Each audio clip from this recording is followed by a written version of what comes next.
always happy to talk about my dear friend, my dear departed friend, Dorothy Giel, who was one of the first people that I met when we moved here in 1981, and just an amazing influence on me. One of the first acquaintances I had with Anna Howard Shaw was through Dorothy and another woman in the English department, Lucy Wright. They were old friends, and they were both well versed in the history of Anna Howard Shaw and her connection to Big Rapids. It was their idea to promote her. They worked to have this statue that's now on the grounds of the library. But first they decided to take the writings to dramatize her story, which was the story of a pioneer. It's her autobiography, and it's a fascinating book, which of course I read at their insistence. And it was just amazing to read what sort of life this young girl had right here in the Big Rapids area back in whatever year it was. I'm not even sure now what year it was.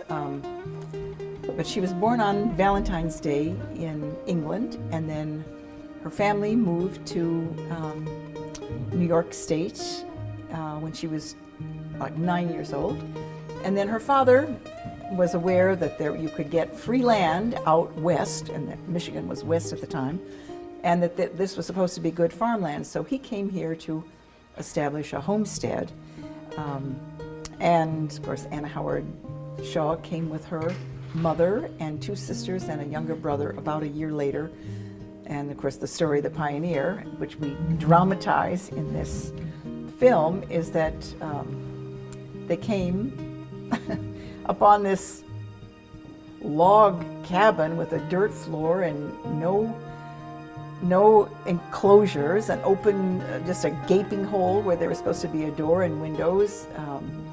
And her mother, Anna Howard Shaw's mother, walked into this space and just collapsed on the floor and couldn't move until late that night.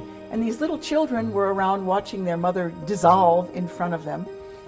But that experience stayed with Anna Howard Shaw and sort of motivated the children to make a life there without the father, without any male assistance, except the one little boy who was about 9 years old, I think, at the time.